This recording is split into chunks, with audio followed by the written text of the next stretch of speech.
It's Monday night, and you know what that means. Jersey First brings to you the latest edition of Real Talk, and I am New Jersey's premier award winning journalist, top 100 Latino via the Latino Spirit Online magazine for 2020, 2021, and now in 2022.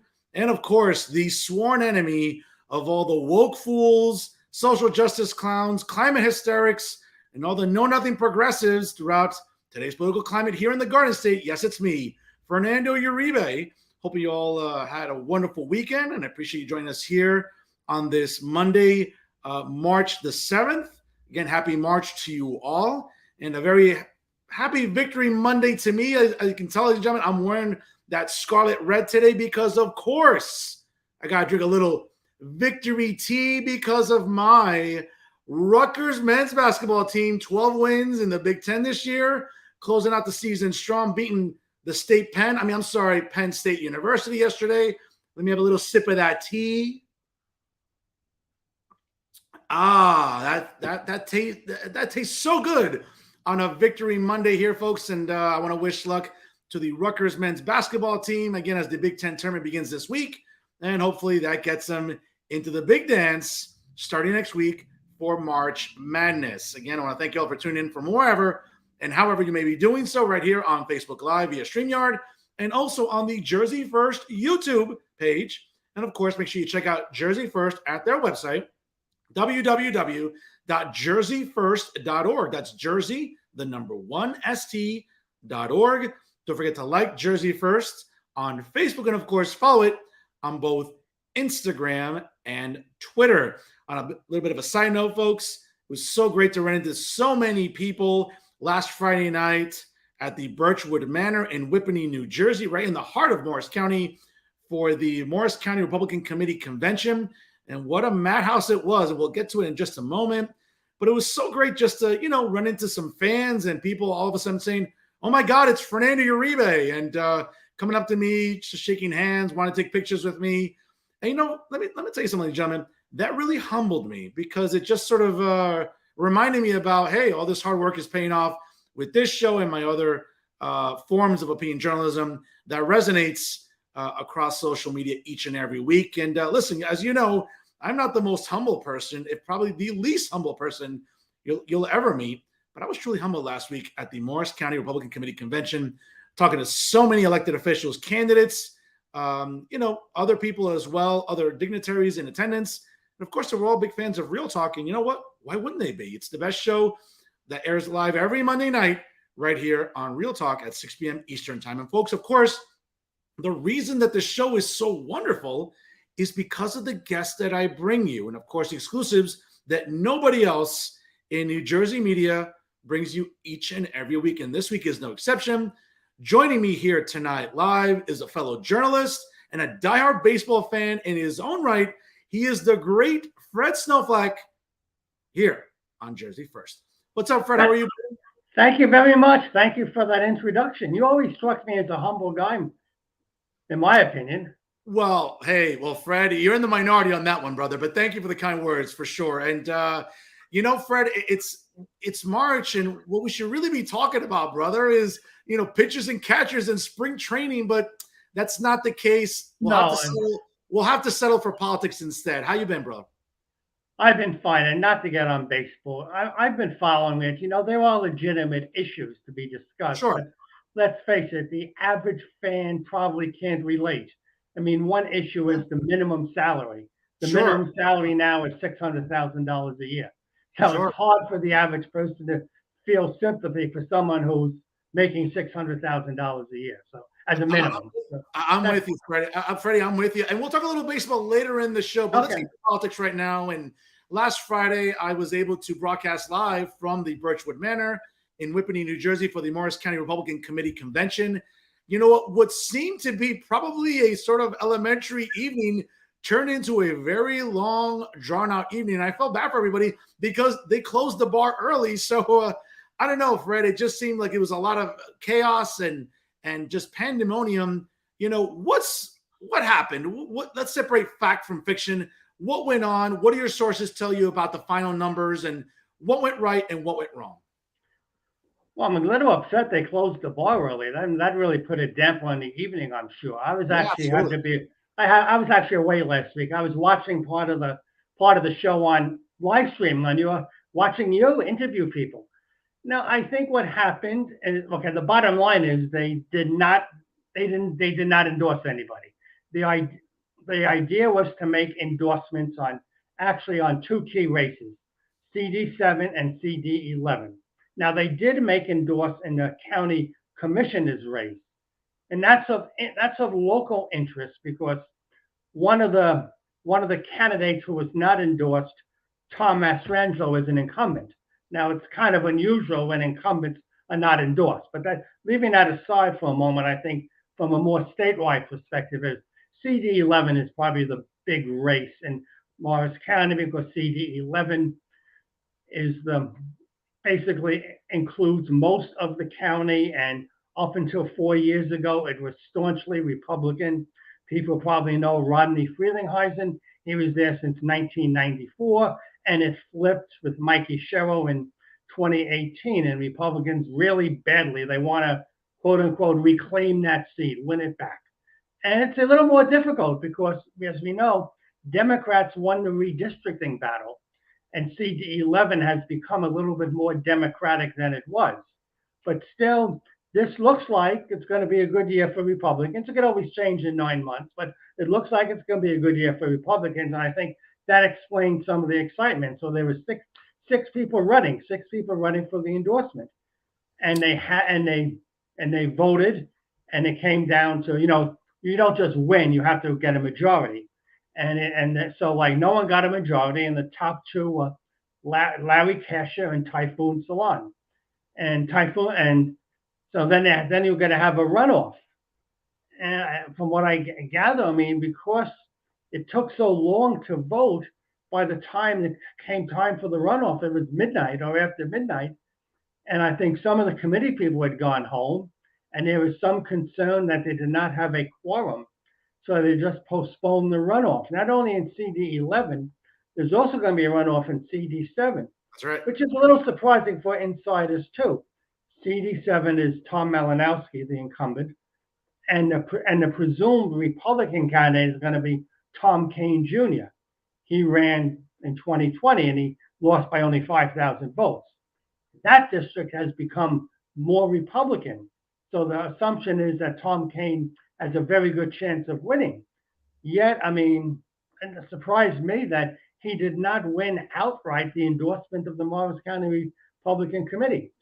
There's a runoff in CD7 with Tom Kean and a gentleman from Long Valley, which is Washington Township and the western edge of Morris County, named John Eisman. And so those runoffs have to be held too. It was a very interesting evening again, and I had a chance to talk to a lot of people during the night, a lot of incumbents, a lot of candidates, a lot of elected officials overall, even at the municipal level. And it seemed like there was a lot of energy in the room. Fred, again, you mentioned before, historically, Republicans could see some big gains this November. As we all know, that during the first midterms, the opposing party tends to win the House. I know on a handful of occasions that was not the case. I know in 2002, under George W. Bush, Republicans actually held the House and gained some seats in the same thing in 1934 under President Franklin Delano Roosevelt, where the Democrats held the House and actually gained some seats as well. By and large, again, history is not on the Democrat side. We'll dissect a little bit about what's going wrong with the Democrats a little bit later. But it's interesting to me where you would think that someone like Tom Kean Jr., who, listen, we all know about his father. I think a lot of us certainly have, a high amount of respect for his father, regardless of what side of the aisle you sit on. We look at that legacy, that name carries a certain amount of political weight. And we know that, he's ran for the U.S. Senate in 2006. He's run for other seats. I mean, this might be Tom Kean Jr.'s last chance here. Again, even after redistricting, Fred, it seems that everything seems to be falling in line for Tom Kean Jr. Again, every poll will tell you that people are upset with the Democrats. Hey, go fill up your gas tank. Go check out supermarket shelves. There's a plethora of things I can nail Democrats on, which I do every week. But it seems like every star is aligning for Tom Kean Jr. It's either now or never, man. No, that is absolutely true. But you said something. Tom Kean Jr. has name recognition because of his father. But here's the other side of the coin. Mm-hmm. Tom Kane Sr. was the governor of the 1980s, Yeah. right? The governor of the 1980s. You could be 40 years old in New Jersey. You would have really no memories of Tom Kane Sr. So you wonder how far that really goes. And you're right. Tom Kane Jr. He ran for the Senate a few years ago against Bob Menendez and got beat. He ran for Congress and got beat. Yeah, I mean, I don't know. You could say sometimes it's not a good thing on your resume if you keep on winning and losing. And I think that may dog you going forward. I mean, listen, he's been a great legislator in Trenton. I think a lot of us would say that. Again, depends what side of the aisle you sit on. But the bottom line is that, when you're looking at what happened on Friday night, I mean, again, I got to talk to his challenger during the evening. He's a young, vibrant millennial that really has embraced conservative politics to some extent. And he's a guy that, he's a fresh face. And I said this right after the interviews and right before the convention, went live. And certainly Chairwoman Laura Ali, welcome everybody. I'm telling you, the speeches made a difference, Fred. I think a lot of the speeches during the evening for candidates and during those nominating, processes, it made a difference because no one expected Eisman to be in there in a runoff with Tom Kane Jr. But if you listen to his speech, and by the way, folks, you can check it out on the Jersey First YouTube page because my episode is there from broadcasting live last Friday. You can watch it in its entirety. He was energetic. He was spunky. He was sort of just taking it to establishment Republicans, which sometimes, hey, that'll win you some votes. Sometimes it'll lose you some votes. But in this case, I mean, he's in a runoff with a guy that was supposed to be the runaway favorite. No, you're absolutely right. I did say his speech. It was a very good speech. And maybe it did change somebody's mind. So yes, you're absolutely right. And this is the thing, like both parties, I guess, sometimes get trapped in sort of like just going with the establishment figure of the guy who's been there. And sometimes you need outsiders to shake things up. And I think you're right. I mean, let's be realistic though. The county, I think, is about 15% of the district, Morris County. So I mean, even if the county Republicans do not endorse Tom Kane will still be in good position in the other parts of the district. So he may not have that much to be concerned about. But I just think it is interesting that the prevailing view, such as it was that after Kane lost to Malinowski, it was basically 50-50. He lost by like 5,000 votes. And there were like 430,000 or 440,000 votes cast. After that, and with the district becoming more Republican, and with this looking like a good year for Republicans, the assumption was Kane would win easily. He may still win easily, but I mean, no one thought he would have any trouble in the primary. Now we don't know if maybe he won't have any trouble in the primary, but this is still rather interesting that he may not get the endorsement in Morris County. Absolutely true. And folks, it's 6:13 here on the East Coast. If you just joined us live on Jersey First here on Facebook Live and YouTube, it's my pleasure to welcome to the show very reputable journalist Fred Snowflack here on Real Talk with Fernando Uribe. Make sure you check out Jersey First on YouTube. Of course, like him on Facebook and follow him on Instagram and Twitter. Fred, let's switch gears. Did you say reputable journalist or reputed journalist? Oh, reputable. Absolutely. Okay, that's good one. Absolutely. Okay. Absolutely. Let's switch gears real quick here. Again, we'll get back to CD7 in a moment, but in CD11, Fred, listen, Mikey Sherrill checks off a lot of boxes for Democrats. When she won in 2018, again, no one's surprised. That first midterm, Democrats were able to ride a wave of, I'm not sure about popularity, but just sort of this anti-Trump mentality that was pervasive in parts of New Jersey. And that's where, you saw wins like Mikey Sherrill, et cetera, et cetera. Now she's got a record. She came in saying she's a moderate. She's a former servicewoman. She's a former prosecutor. But the problem, though, is that it seems like Republicans still haven't been able to cultivate a message, though, Fred, against her. She can say she's a moderate all she wants, but she's still voting with Nancy Pelosi on almost every part of legislative agendas that is with the Democratic Party in Washington. So that's hard to separate herself and sort of run an election year and say, well, I'm a moderate. No, Mikey, you're not. You're not. Your record doesn't say that. And you've been siding with Nancy Pelosi since you took the oath of office. But the problem is Republicans can't seem to hammer that message home despite how unpopular Democrats are right now, Fred. I think that message appeals to Republicans. It doesn't appeal to independents. I mean, people say that all the time. Yes. Look, Democrats vote and Democrats support Democratic philosophy. So obviously she votes with Nancy Pelosi. Most Republicans in the House vote with Kevin McCarthy. It's the same idea. So I mean, the same thing. I mean, you could say that if Chris Smith, who's probably going to easily win re-election, but I could say he votes with Kevin McCarthy and Marjorie Taylor Greene. Okay, but so what? That doesn't. I don't think that sways people. But you're right about not having a message. And I know when I went to many of the candidates' nights for the Republican candidates, and yes, you hear the rhetoric is that you got to stop radical socialism and things of that nature. But I think objectively, it's a hard sell to make Mikey Sherrill into a radical socialist, someone who served 10 years went to Annapolis and served 10 years in the United States Navy. I think you Republicans could try to do that, but sure. I don't think you really can do that. I mean, I don't think when I say, this, 40% of the people are always going to vote Republican, 40% will always vote Democratic, like a football game between the 40-yard lines. That's you fight for the people in the middle. And I don't know if that will sway the people in the middle. No, that's a great reference, Fred. And again, independents win elections. Independents are the ones that decide elections, especially in a state like New Jersey. And again, when you watch my interviews, certainly, I had to make reference to the fact that these are districts that are very different. Up here where I live in Hudson County, right in CD8, I mean, this area is as blue as Windex.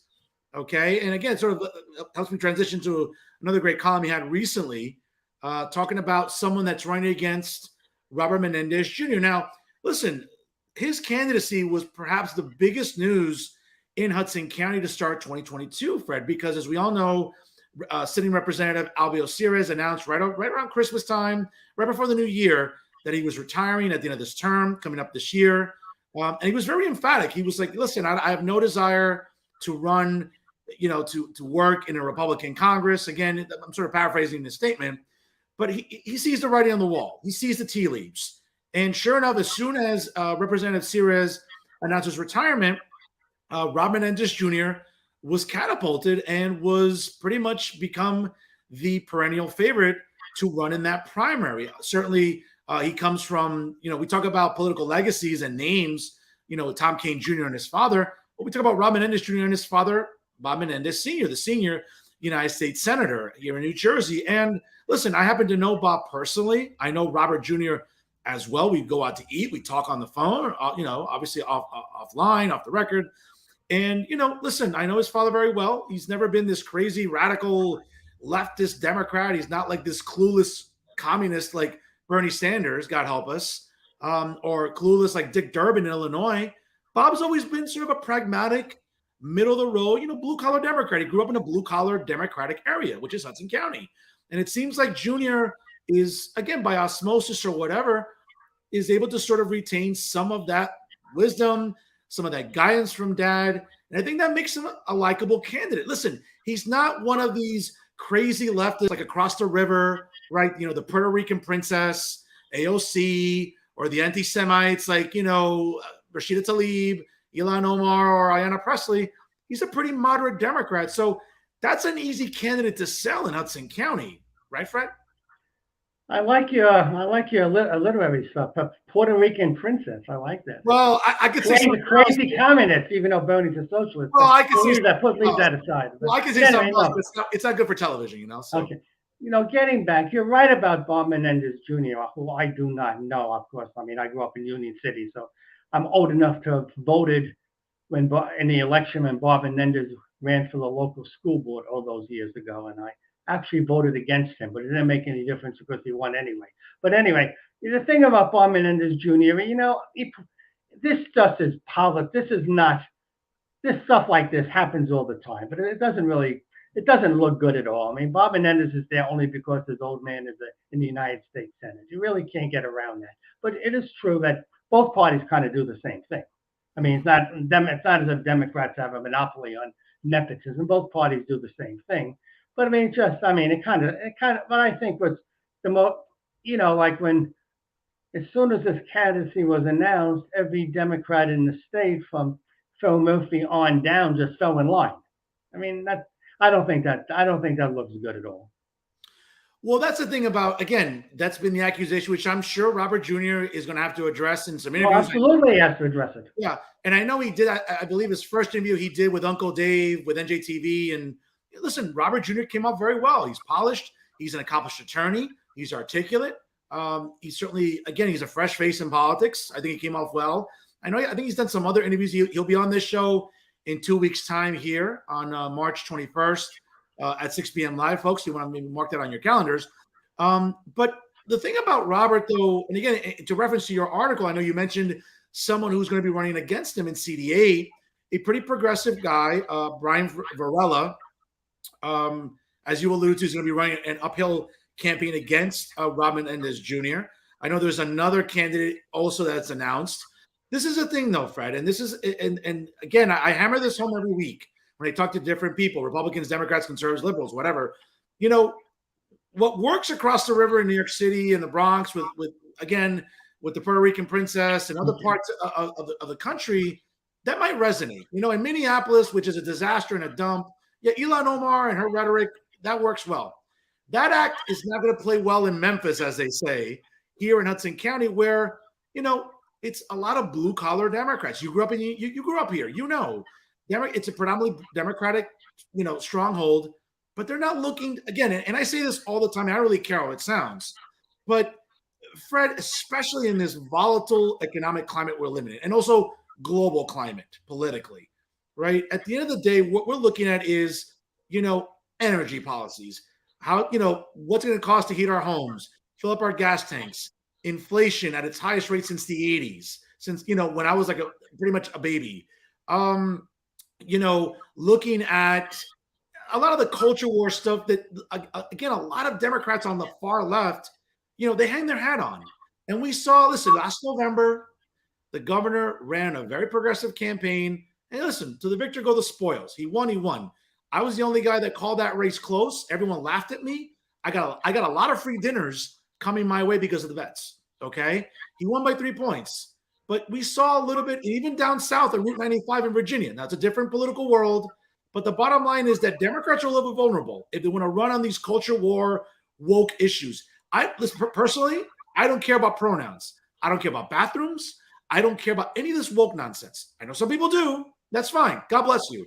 But if you want to die on a hill politically, Fred, I think that could spell disaster for Democrats, not just in New Jersey, but I think nationwide. But let's just keep it in New Jersey, bro. No, I think what you said is correct. Also, getting back to Brian in Hudson County, I mean, his appeal was that he's running against nepotism and he's running against the Hudson County Democratic machine. He's not going to get, I don't think he'll get his 30%, I imagine, maybe a little more. That's about it. But on the law, no, you're right. I think this has been pointed out. I mean, some of the silliness. I mean, like you might have seen what happened in San Francisco with the San Francisco Board of Education. Yeah. Mm-hmm. About a month ago, where they actually had a recall election, and 3 sitting school board members were recalled. And apparently, from what I read, now granted, I don't live there, but I mean, from what I read about, Thank God. Well, I like San Francisco, but anyway, from one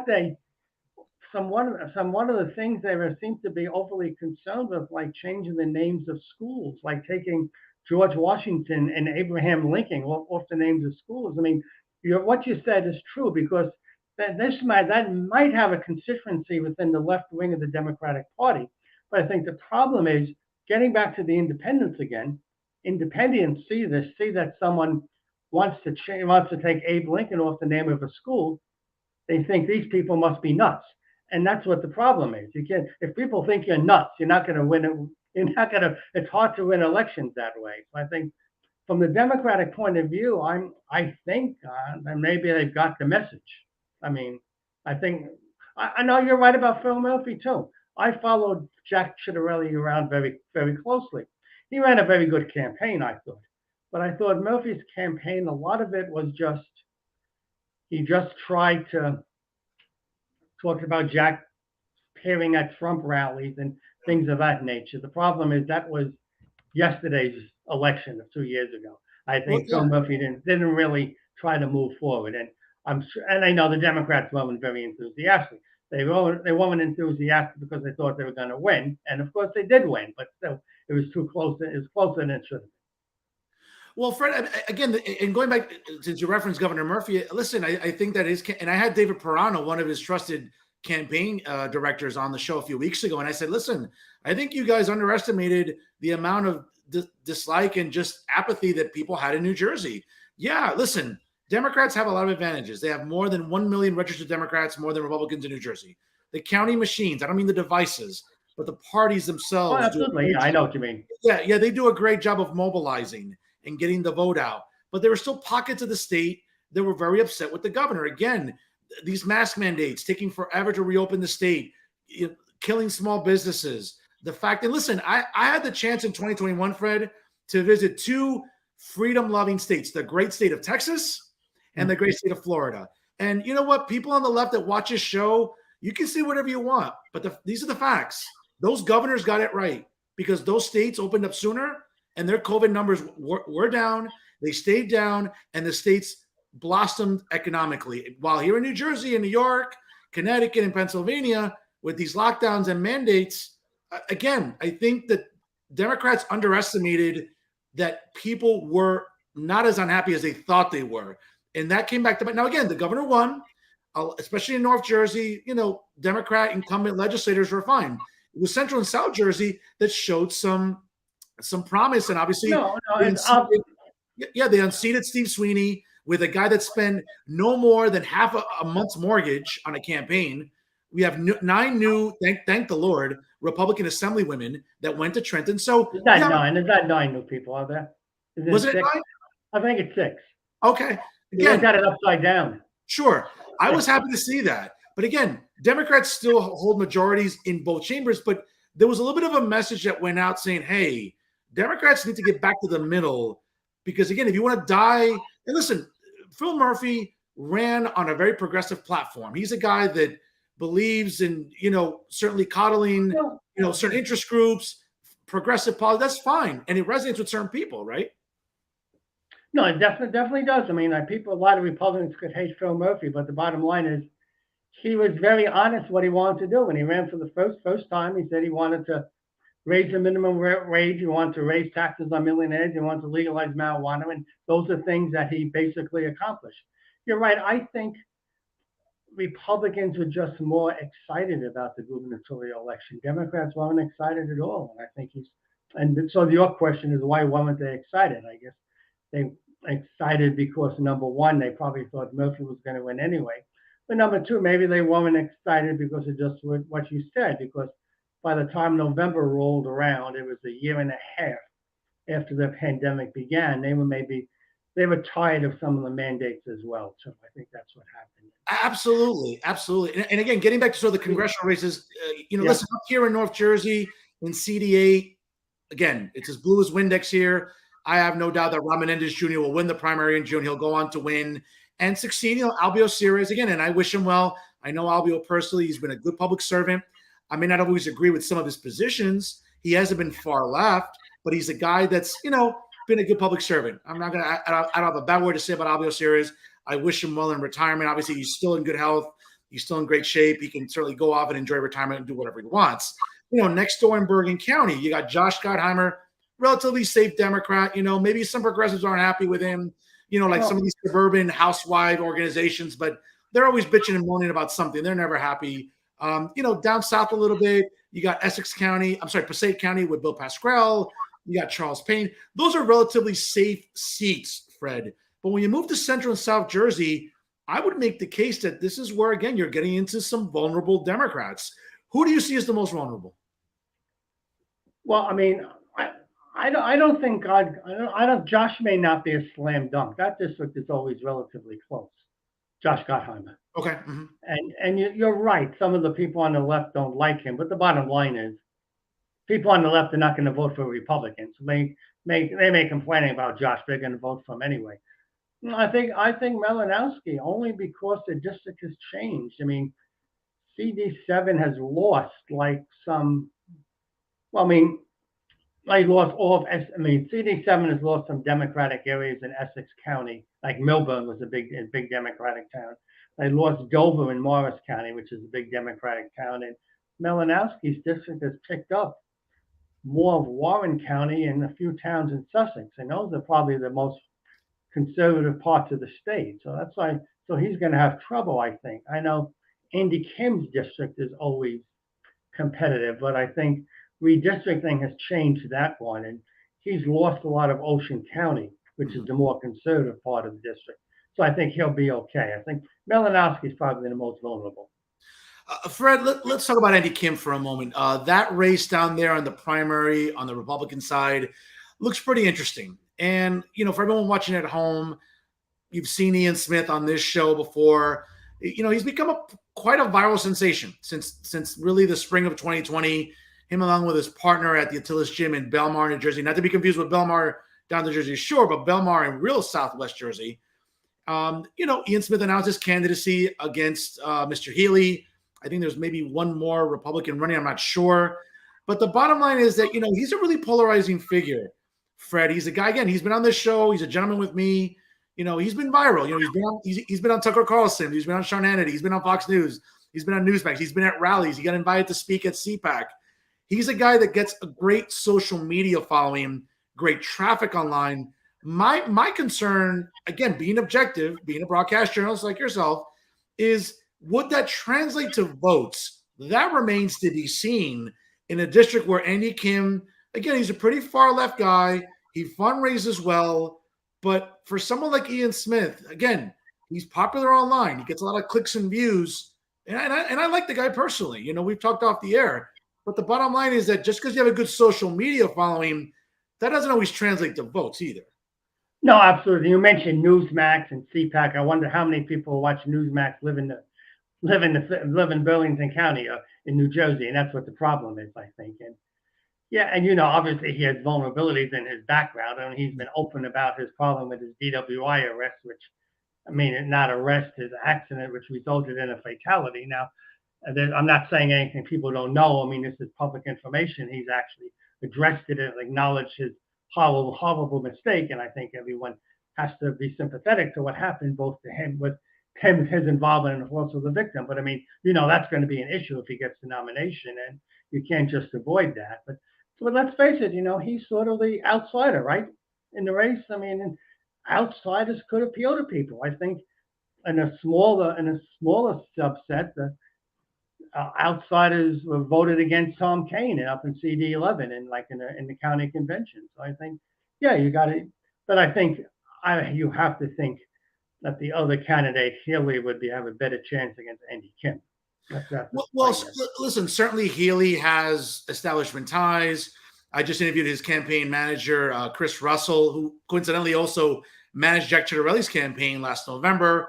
And it was interesting. I'm not sure if you saw that interview, Fred, but he was really transparent. And I really, really respected the fact that he sort of was very open about hey, this is what could have gone better. This is what we could have done better. But we were proud of the campaign, came close again within 3 points. Obviously, no decision was made on election night yet. The Murphy campaign had to swear it out for a few days, right? Until I think Thursday night. One day, actually. It was Wednesday night they won. Wednesday night, okay. So you have to sweat it out a little bit, But the bottom line is that when you look at someone like Healy, he's going to be able to fundraise, having those establishment ties through the operatives. Again, Ian is going to have that online following, but whether or not he can fundraise adequately and keep up with someone like Healy remains to be seen. Again, and to your point about some of the baggage that Smith has, and listen, he's been very open about it. I think he's also been, he showed contrition. At this point, people are saying, well, it doesn't matter if you show contrition, you shouldn't be running for Congress. At this point, those are just people that they're just not going to vote, period. So, no, that's the sad bottom line. It's not just like getting arrested for shoplifting or something. Sure. Like that. Listen, it's a felony. Yeah. It's a felony. Absolutely. Listen, I'm not trying to undercut it whatsoever. Yeah, it's a serious piece of baggage that Mr. Smith has to sort of answer to should he win the primary. I'm sure Andy Kim and the state Democratic Committee are going to go after him hard. When you look at someone like Andy Kim, Fred, and sort of, talk about the climate that we live in right now, let's sort of transition to that a little bit. Democrats right now, again, are not very popular. And again, it happens every midterm cycle to some extent. I talked about it last week. I appeared on another podcast. I talked about it when I was interviewing people. Last week's State of the Union address. And I have to tell you, the wonders of drugs, man. I don't know how much Adderall they fed Sleepy Joe last Tuesday night to get him awake for the State of the Union, but he was up and he was chipper. He was up and about. But what really bothered me, among other things, in that entire speech, well, and again, this is something that Democrats can't run from, Fred. Whether it's Andy Kim, who, again, he was someone that was very much into the BLM movement and all that radical nonsense. But the bottom line is, the president last week had the audacity to say, quote, I'm going to read it here. No, we don't have to, we should not be defunding the police. We need to be funding the police. And Kamala Harris, when she was awake, and Nancy Pelosi, when she was awake too, and the rest of the Democrats stood up and applauded. And Fred, I'm thinking to myself, do Democrats think we're stupid?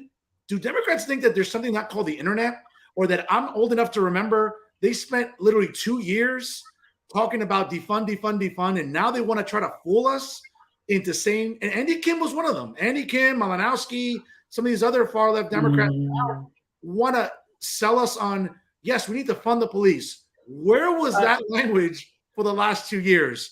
This is what bothers me. It could bother you, but I don't know if you're 100% accurate. Joe Biden never talked about defunding the police. When Joe Biden there's a big difference. When Joe Biden ran in the presidential primary, he was more or less the centrist. He never talked about defunding the police. I never heard about Tom Malinowski talking about defunding the police. Freddie never shut it down. He never shut down. Yes, he did. I think that.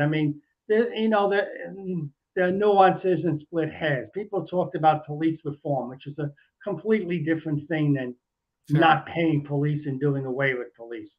And I mean, I know, the Republicans tried to use that against Mikey Sherrill in 2020, that she was for defunding the police, and it really didn't go very far. So it is true that, yes, some on the far left said that, but that's a little inaccurate to say that Joe Biden said that, because he never did. He never said we should defund the police. There's a difference between. Fred, to be fair, I mean, again, since you're referencing 2020, he was the party's nominee. I mean, he's the head of the party. I mean, at some point, you got to squash that within the party, and that wasn't happening. So, I mean, okay, I would disagree with that. No, that's fair. I mean, and that's fair. And again, I think whether it was that or other dynamics, again, during the State of the Union, I mean, these are things that Democrats have to battle this year, right? Again, Republicans find a way sometimes to fumble the football, as they say, when they're right by the goal line, and sometimes the message gets lost because they're so busy with, I think being bombastic and braggadocious, which, don't get me wrong, I'm guilty of both of those things, but I'm not running for office. What I would say is that I think Democrats have a lot of work to do this election season where, listen, I talked about it last week when I appeared on different podcasts. I'm all about preserving Mother Earth. Okay. I want to be responsible with the environment. But the facts are that as soon as Joe Biden took office, with the stroke of a pen, you're shutting down pipelines where, let's be honest, we were energy independent for a few years now. We were drilling here and drilling often.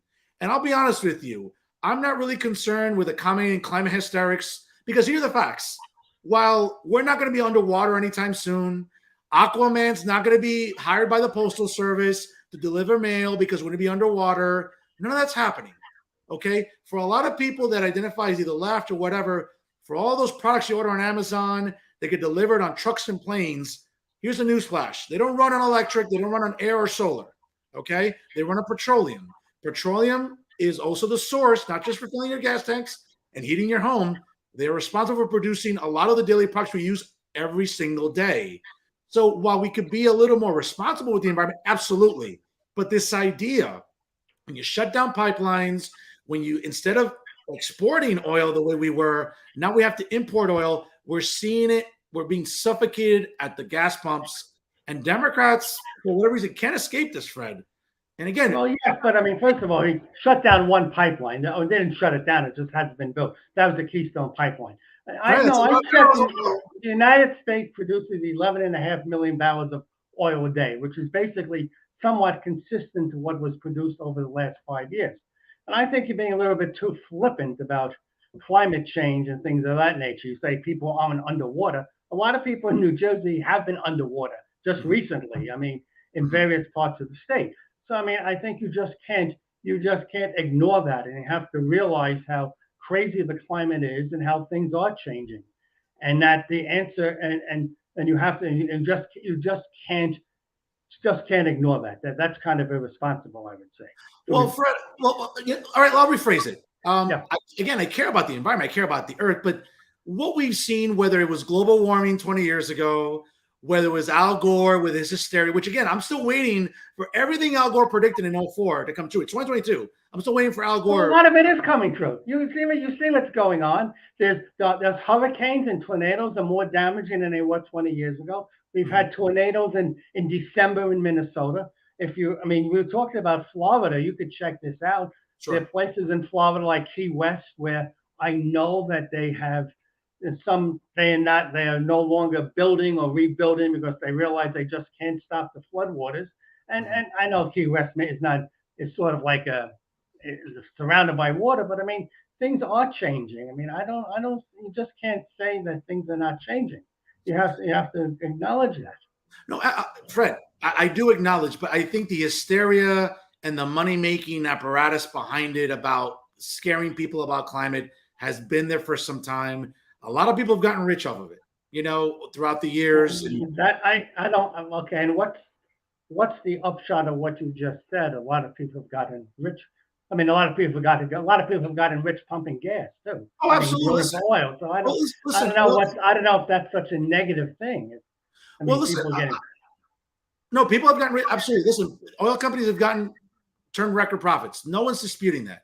What I'm concerned about, again, is this sort of insistence on. Now, you mentioned about only shutting down one pipeline. That Keystone pipeline supplied a lot of oil, Fred. And again, the point of we went from exporting at a large rate to now having to be dependent on foreign oil.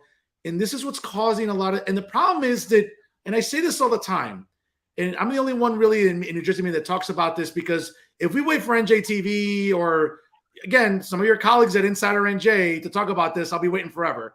But the point is that this is what we need to be focusing in on. The fact that these are things that are suffocating the base of the Democratic Party. Case in point, there's this insistence about electric cars by many on the left and in the Democratic Party. That's all well and good. That's cute. But understand this, that the MSRP, the manufacturer suggested retail price for an electric car, is well out of the reach out of the working black and brown people and the poor black and brown people that comprise the Democratic Party voter base. But Democrats, again, some are tone deaf to that, but they keep pushing this. No. I mean, the answer is that you might have noticed that GM is making a $1 billion investment in electric cars. So Okay. you know that just like I'm not old enough to remember when TV began, but I mean I know when television was very expensive, relatively speaking, when TV first began in the 1950s. So I mean, so over time, the price is going to come down, relatively speaking. I know what you're saying now. Now electric cars may be a bourgeois thing, so to speak, but I mean that will come down over time, and it's moving Fred, in the right direction. Let's hope so. If you and I had an electric car, we wouldn't care about the price of gas, would we? Well, Fred, let's hope so. And let's hope that it does go down. But in the meantime, it's not affordable for a large electorate that comprises the Democratic Party, which is black and brown. No, I understand what you're saying, but I mean, so it's definitely something to keep an eye out for. Fred, when it comes to real quick here before I let you go, when it comes to the climate in New Jersey, certainly no U.S. Senate seats are up for grabs this cycle. We'll see that obviously in 2 more years, where I believe Bob Menendez in 2 years. Yeah, Bob Menendez's seat will be up in 2 years. That's still a lifetime away. So again, the focus is on the House seats here. Republicans have a real chance to. Again, I believe there's 23 incumbent Democrats that retired this year. So Republicans have a great chance to make some historic gains.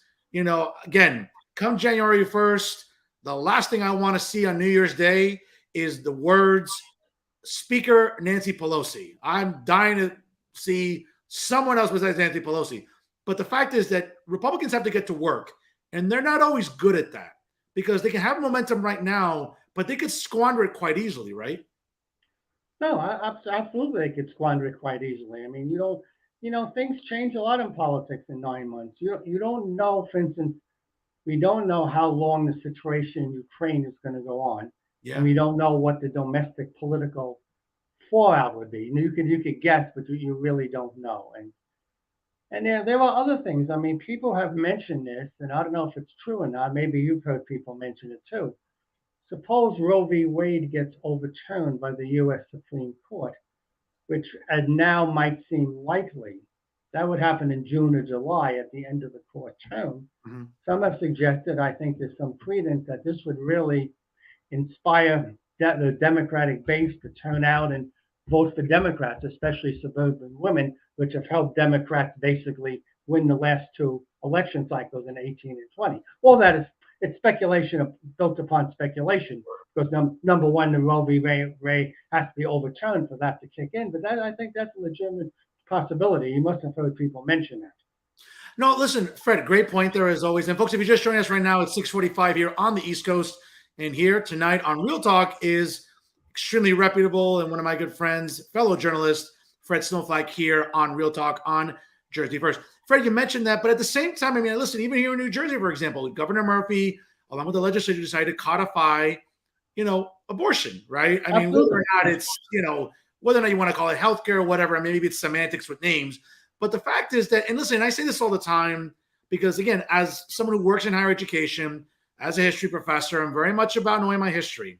And I'm very much about, and I teach American government. So when I talk about the Bill of Rights, which I spent almost 2 weeks on with my students, I talk about the importance of what the Bill of Rights represents. And at the end of the day, listen, I'm a pro-choice sort of guy, Fred, okay? Within reason. I don't believe in late-term abortions unless it's like some extreme circumstance when it comes to the health of a woman, et cetera, rape, incest, et cetera. But this is the facts. There are states, and again, the 10th Amendment allows for states' rights and federalism. No offense really to anyone listening, but if the state of Texas and Mississippi want to go about how they want to govern their states, God bless them. I don't care any less about what's going on there than they care here in New Jersey, where we coddle illegals, where we push LGBT curriculum, where we're trying to teach gender identity to 5-year-olds. I don't think they care any more about that with us than I care about what's going on in Alabama. I get it. I'm not a woman. That's, I don't want to say that's not my problem, but hey, that's them. That's their state. They can govern as they see fit. If they want to codify abortion, then here's a newsflash for all these activist groups like Planned Parenthood and all these other insufferable left-wing groups. Don't go live there. We can bitch and moan here, but don't go live in Texas and Mississippi. That's it. I mean, would you want people in Texas saying, you know what? I hate what they do in New Jersey. I hate that they coddle illegals and that they want to teach transgenderism to 5-year-olds. But I mean, the idea of a right like a woman's right to choose, that right is important enough to be universal, like the right or the prohibition on restaurants discriminating against blacks or Asians or whomever. So, I mean, those are rights that supersede. I mean, that basically are national in scope and not just left to the states. I know that's an argument that's been going on for 250 years. But I think that's how some look at pro-choice or abortion rights. No, but again, it's one of those things where here in New Jersey, I believe the governor signed a bill into law codifying. No, I know what you're saying. As a practical point of view, yeah, some people may think, and you're right. As a practical point of view, if Roe v. Wade is overturned, abortion is still going to be legal in New Jersey because then it's going to be left up to the states. Some people may think if it's overturned, it's going to be illegal everywhere, but that's not the case. Certainly, yes. And again, and you're right. So in some respects, I mean, I don't know how, since as we sit here tonight, abortion is the law of the land, but I don't know how many abortion clinics there are, say, in Arkansas or in Tennessee. So I'm just, you know what I'm saying? So maybe hard to get an abortion there anyway. Right. No, listen, it's a fair point, Fred. And certainly that could have an influence on this midterm election, right? Because it depends. Absolutely, I think it would. Yeah, absolutely. And Democrats would make it an issue.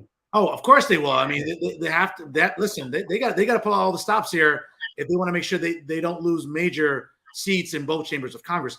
Fred, before I let you go, you're always a delight to talk to. Thank you.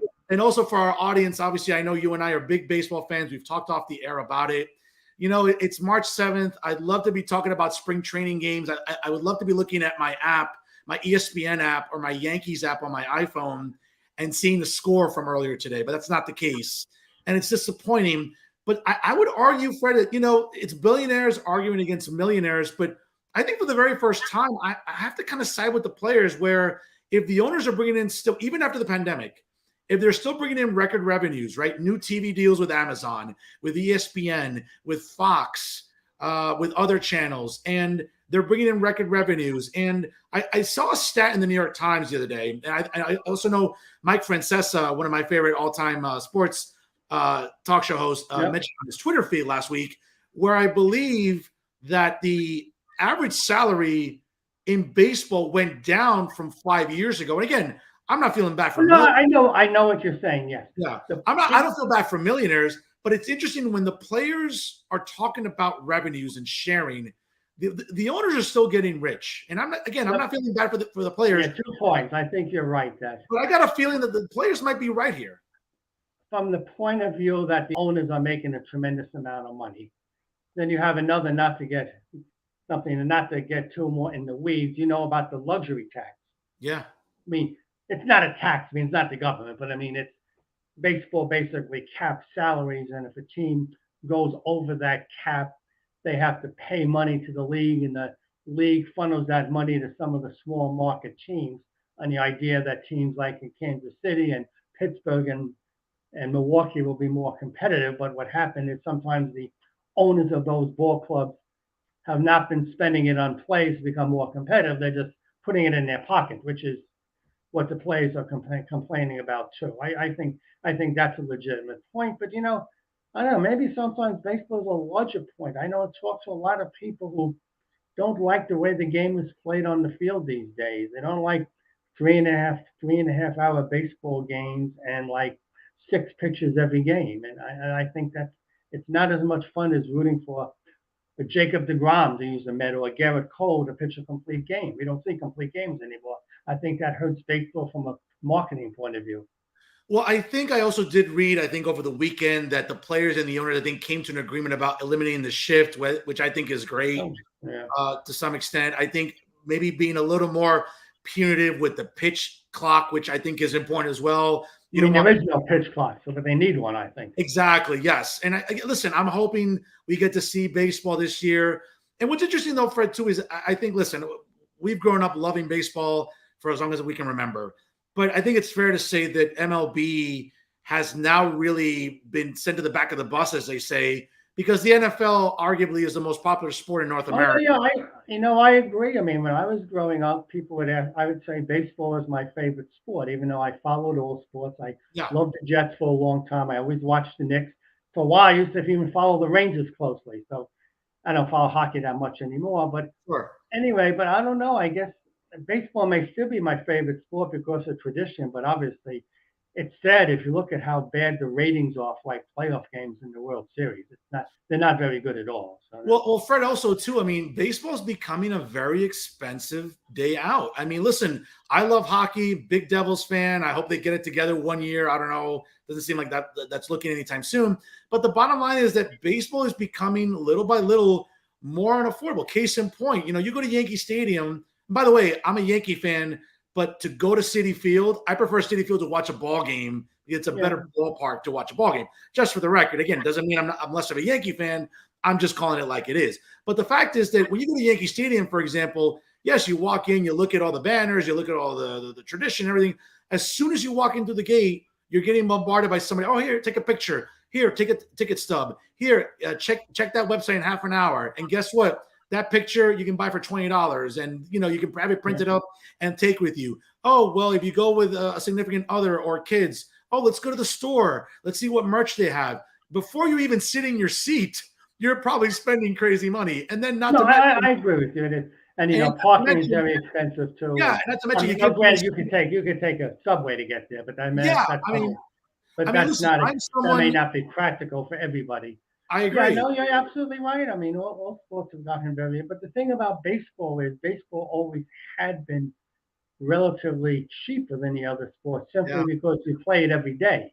So, they can make money every day, unless football's once a week. Even hockey or basketball is only like twice a week. A team's playing a home game. Sure. Yeah, exactly. And again, for example, like, I've never paid for parking. I know where to park in the Bronx, but as soon as when we get to your seat, a beer costs you $9, $10, $11. If you want to eat food, I mean, it becomes a costly endeavor. And I think baseball has to kind of maybe look at itself in the mirror and say, listen, how can we compete with these other sports in North America that are passing us by when it comes to popularity and mainstream attention? I think, I think baseball has some work to do. No, I definitely think it does. Okay. I mean, I agree. And when baseball is not being played, that doesn't help much, does it? No, it doesn't. I mean, Doesn't listen, help things at all. again, listen, it's March. I'm excited about my Rutgers men's basketball. Obviously, I'm rocking red here today. Well, you tell me. You think Rutgers is a lock for the NCAA? Does it have to win a few games in the tournament? I mean, in the Big Ten tournament. You're right about that. But with 12 conference wins in the Big Ten, arguably one of the toughest conferences in the country. I agree with you. They beat a lot of good teams. Yeah, absolutely. Let's see. I'm crossing my fingers here. But Fred, before I let you go, man, I love talking with you. Thank you. Fun to be here. Folks, if you don't follow Fred Snowflack on Twitter, check him out at F Snowflack. That's at FSNOWFLACK. Hey, Fred, don't forget to follow back on Twitter, okay, brother? I will do that. Thank you. All right. Folks, he is Fred Snowflack, again, one of my fellow journalists here in the field, one of the guys you definitely want to read. Check him out on Twitter once again at F Snowflack. You can check out all his great columns, all his great work. He's a journalist you definitely want to read every single week online. Fred, thank you so much for joining us here on Real Talk. I'll talk to you again soon here later this spring. Maybe we'll be talking some Mets Yankees baseball by then. Unless we talk about the NFL draft, that's coming up. That's right. We can talk about that too. Fred, God bless you, brother. Thank you for having me. It's been a pleasure. Thank you. Appreciate it, Fred. Thank you so much. Have a good night. Okay. Bye. Folks, great episode today here with Fred Snowflake. Again, check him out on Twitter. He writes exceptional columns every single week, and you don't want to miss them. Again, on Twitter at F Snowflack. You definitely don't want to miss out with him. Again, ladies and gentlemen, thank you so much for joining us here. That's our episode for this week. Certainly, you can check out Jersey First on YouTube. This episode will be there in its entirety as soon as we go off the air. Obviously, it'll also be available on the Jersey First Facebook page as well as my own Facebook page as we are live here on StreamYard. Check me out on Twitter as well, ladies and gentlemen, at NoFilter Uribe. That's at NoFilter Uribe. Also, hit me up on Instagram at The Amazing Professor. And also check out Real Talk on Instagram as well at Real Talk with Fernando Uribe. Make sure you like Real Talk with Fernando Uribe via Jersey First on Facebook as well. Again, ladies and gentlemen, I want to thank you all for joining us here. Again, the best commentary, the best analysis of what's going on in New Jersey politics comes to you live every Monday night at 6 p.m. Eastern Time here on Facebook Live via StreamYard and also on the Jersey First YouTube page. And always remember, if it's unbiased, unfiltered, and unafraid, it's always Real Talk right here with Jersey First. I am New Jersey's award-winning premier journalist, of course, top 100 Latino via the Latino Spirit Online magazine for 2020, 2021, and of course, now in 2022. And yes, the sworn enemy of all the statewide social justice clowns, woke fools, know-nothing progressives. Yes, it's me, Fernando Uribe, standing up against all of them here every single week. Folks, let's go Rutgers. Let's get some wins in the Big Ten tournament. Let's go to the big dance, and let's make some noise during March Madness. Folks, I'll see you next week here, once again, 6 p.m. Eastern Time on StreamYard, as well as YouTube, folks. I'm Fernando Uribe here for Jersey First. As always, thank you so much for watching.